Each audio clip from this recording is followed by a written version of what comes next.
Good morning, কেমন আছো সবাই? আশা করবো সবাই ভালো আছো, আমরাও ভালো আছি। রোজ একই কথা বলি, আর এইভাবেই যেন বলেও যেতে পারি সারা জীবন। গতকাল দুধ আর দই এনেছিল, দেখেছো? দুধটা না অল্প একটু ঢেলে চা বানিয়েছিলাম, বাকি দুধটা প্যাকেট ধরে রেখে দিয়েছিলাম। আজকে দুধটা জাল দেবো, দইটা ঢেলে রাখতে হবে বাটিতে, টুকটাক টুকটাক অনেকগুলো কাজ আছে। আবার রান্নার দিকেও আজকে একটা অন্যরকম কাজ নিয়েছি। ধীরে সুস্থে তোমাদের দেখাচ্ছি রান্নার দিকে কি একটা অন্যরকম কাজ নিয়েছি। তোমরা বলবে জানি যে দিদি তোমার এত খাটাখাটনির পরেও আবার এসব করতে ইচ্ছে করে, কিন্তু ওই যে বললাম না, আমরা তো খাওয়ার জন্য বাঁচি, বাঁচার জন্য খাই না, সেই জন্য।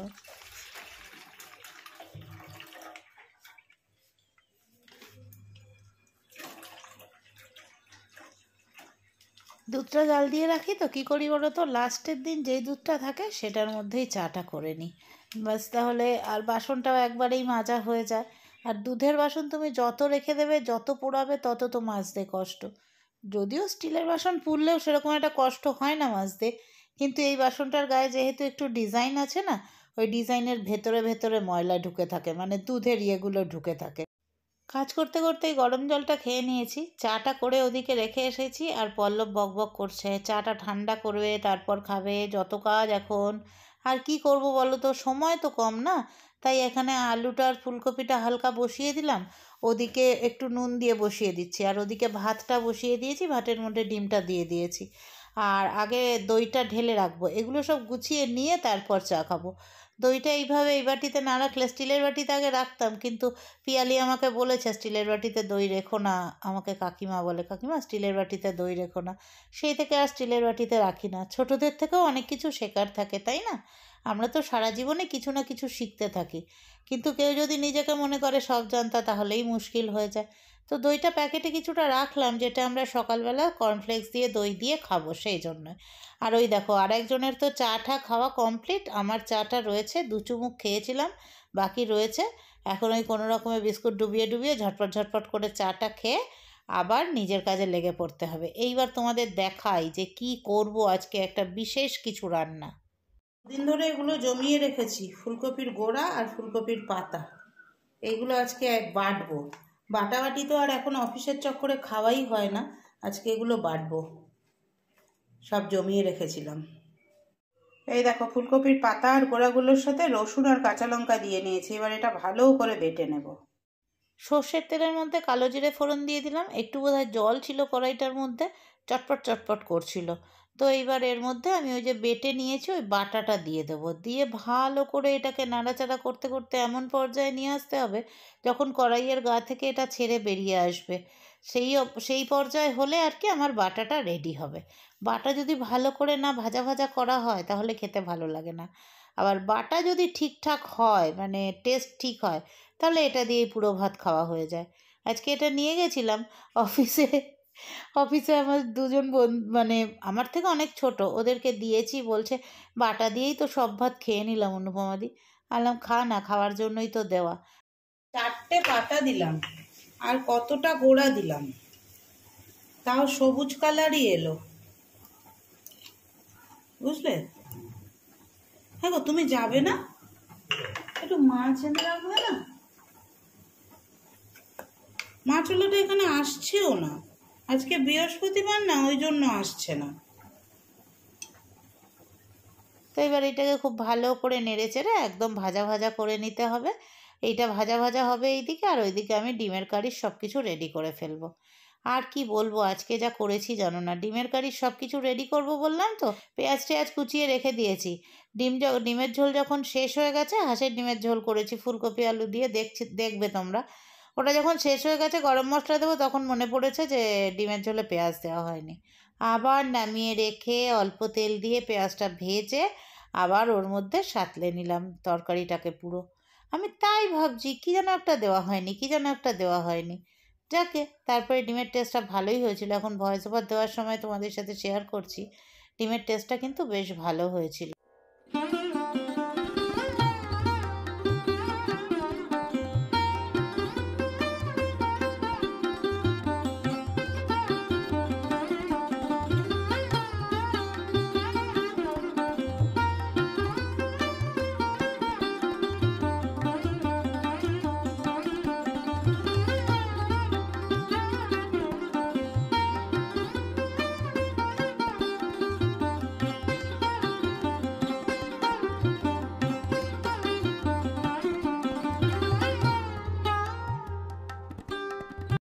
পুরোপুরি রেডি হয়ে গেছি, চুলটা একদম চিপকানো হয়ে রয়েছে, ভেজা তো। গাড়িতে উঠে ভাবছি একটু সরিয়ে দেবো এটা, কিন্তু হাওয়া লাগে প্রচণ্ড। সব রেডি, পল্লব টিফিনের ব্যাগ নিয়ে বেরিয়ে গেছে, আমি এবার আমার ব্যাগটা নিয়ে বেরোই। ওদিক থেকে রান্নাঘরের জানলা বন্ধ করছে। চলো টাটা, গুড মর্নিং সবাইকে। আজকে তো সকাল থেকে সামনাসামনি এসে গুড মর্নিংই বলা হয়নি। আশা করবো সবাই ভালো আছো, আমরাও ভালো আছি। টাটা। রাতে খাবো চাউমিন। তো এই নুডলসটা নিয়ে এসছে রুচি। রুচি নুডলসটা দেখি কেমন হয়, দেখছি তো সরুই আছে, এবার জানি না সেদ্ধ। রাতে খাবো চাউমিন, তো এই নুডলসটা নিয়ে এসছে রুচির। তো রুচির নুডলসটা আশা করছি ভালোই হবে, দেখি কেমন হয়। সরুই আছে দেখতে, কিন্তু আমি বলেছিলাম মাদার্সেরটা আনতে। আমার মাদার্স ছাড়া অন্য কোনোটাই যেন কেননা এখন ভালো লাগে না। বাটার আর হোয়াইট অয়েল মিশিয়ে আমি চাউমিনটা বানাবো। প্রথমে অল্প বাটার দিয়েছি, ওর মধ্যে ডিম দুটোকে ভুজিয়া করে নেব। তারপরে চাউমিন আগেই আমি একটু সেদ্ধ করে রেখে দিয়েছি। আমি চাউমিন কিভাবে সেদ্ধ করি জানো তো? জলটা আগে ভালো করে নুন দিয়ে ফুটিয়ে নিই, তার মধ্যে চাউমিনটা দিয়ে 2-3 মিনিট রেখে তারপরে একটু ঢাকা দিয়ে রাখি গ্যাস বন্ধ করে। তারপর ঢেলে ঠান্ডা জলে বেশ ভালো করে ধুয়ে নিই, চাউমিন একদম ঝরঝরে হয়ে যায়। ডিমের ভুজিয়াটা করে নিলাম, তারপরে এবার তেলের মধ্যে আমি দিয়ে দেবো একটু বাঁধাকপি কুচিয়ে নিয়েছি আর অল্প একটু আলু কুচিয়ে নিয়েছি। এইবার কিন্তু সাদা তেল দিলাম, আগেরবার বাটার ছিল। দিয়ে ওটাকে একটু ভাজা ভাজা করবো, তারপরে একটু পেঁয়াজ কুচিয়ে দেবো, সেটা ভাজা ভাজা করব। আর ওই মাদার্সের যে চাউমিনটা, ওর সঙ্গে মশলা থাকে, ওটা 2টো মশলার প্যাকেট আছে, সেই প্যাকেটের মশলাটা দিয়ে দেবো। আজকে তোমাদের সঙ্গে একটা জিনিস শেয়ার করি, আজকে একটা দারুণ, আজকে না কাল থেকেই ঘটনাটা ঘটছে। মান্থ এন্ডের সময় পেমেন্ট তোলার খুব চাপ থাকে, কেননা ম্যাক্সিমাম তো যারা ক্রেডিট কার্ড নেয় বড় লোকেরাই, যাদের বেশ পয়সা আছে, মানে অ্যারিস্টোক্রেট বলা যায়, তারাই ক্রেডিট কার্ড নেয়। আর ম্যাক্সিমাম তাদের চাকরি বাকরি ব্যবসা যাই হোক, মাসের শেষের দিকেই তাদের ইনকামটা আসে আর সেই সময় টাকা পয়সা দেয়। তো কালকে কি হয়েছে, হঠাৎ করেই আমার ফোনে একটা আননোন নাম্বার থেকে ফোন আসে। তাকে কিন্তু আমি কোনো দিন ফোন করিনি, মানে সে আমার কাস্টমার, কিন্তু আমি তাকে কোনো দিন ফোন করিনি। আননোন নাম্বার থেকে ফোন করে আমাকে বলে যে ওনার একটা পেমেন্টের ব্যাপার আছে, উনি 1.5 লাখ টাকা পেমেন্টটা করতে চান। আমি তো অবাক হয়ে গেলাম যে আমি তো ওনাকে কোনো রকম নক করিনি। উনি বললেন, না আমি চাইছি পেমেন্টটা ক্লিয়ার করে দিতে। আমি তো খুব খুশি, 1.5 লাখ টাকা পেমেন্ট মানে আমার যেটা আর কি মাসের, সারা মাসের যেটা আর কি আমার টার্গেট। টার্গেট মানে এই টার্গেটের ওপরে আমাদের কোনো স্যালারি ডিপেন্ড করে না, এটা জাস্ট হচ্ছে টার্গেট, কে কত বেশি করতে পারো, যে যত বেশি করতে পারবে তার পদোন্নতি তত বেশি, এইভাবে টার্গেট আর কি। এটা একটা অ্যাচিভমেন্ট বলতে পারো, টার্গেট না বলে অ্যাচিভমেন্ট বলতে পারো। তো আমার তো 1.5 লাখ টাকা অ্যাচিভমেন্ট হয়ে গেল।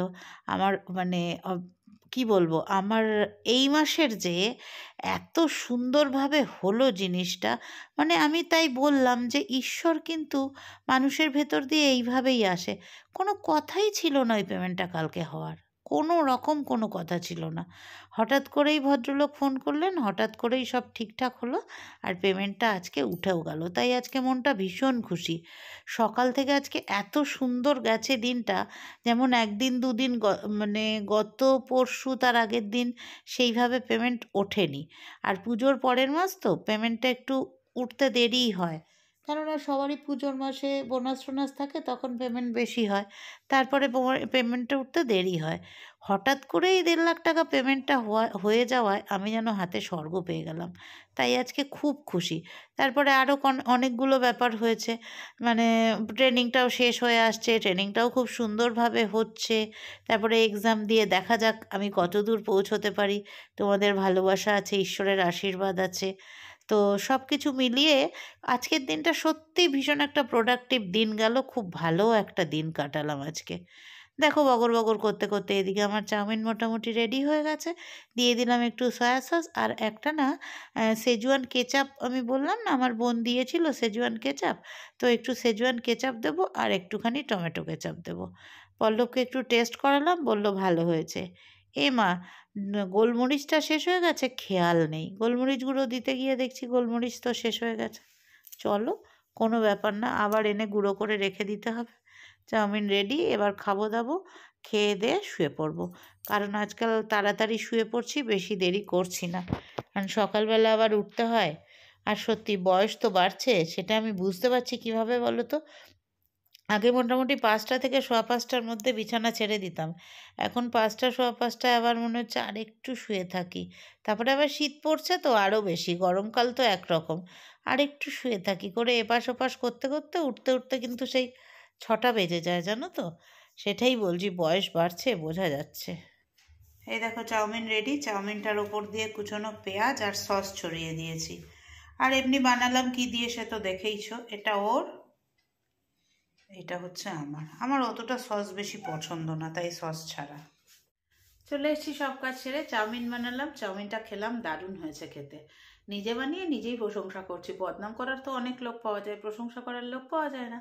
তাই নিজে বানিয়ে নিজেই প্রশংসা করছি, খুব ভালো খেলাম। একেবারে পরিমাণ মতো হয়েছিল দুজনেরই। ১.৫টা প্যাকেট নিয়েছিলাম, ১.৫টা প্যাকেটে আমাদের হয়ে যায় আর কি, থেকেও যায় কখনো কখনো একটু। তো যাই হোক, সব সেরে সুরে চলে এসেছি। ওদিকে বিয়ের বাজনা বাজছে, এই আমাদের উল্টো দিকের একটা বাড়িতে বিয়ে আছে, পরের স্ট্রিটটাতে পরপর দুটো বাড়িতে বিয়ে আছে, অঘ্রাণ মাস পড়েছে না, বিয়ের মরশুম পড়ে গেছে। তো যাই হোক, তারপরে দেখেছো কিরম ব্যাড হ্যাবিট হচ্ছে, খালি তো যাই হোক তো যাই হোক চলো এরম বলা ব্যাড হ্যাবিট হয়ে যাচ্ছে। এবার শুয়ে পড়বো, বেজেছে 10:30, এখনও ভিডিও এডিটিং একটু বাকি আছে, এডিটিংটা সেরে শুয়ে পড়বো। আর ট্রেনিং হয়ে গেল তোমার শুক্র শনি, এদিকে সোম মঙ্গল বুধ বৃহস্পতি, 6 দিন হয়ে গেছে, আর 2 দিন ট্রেনিং আছে, হলেই ছুটকারা পাওয়া যাবে ট্রেনিং থেকে। চলো সবাই ভালো থেকো, সাবধানে থেকো। আজকের মতো tata, bye bye, good night.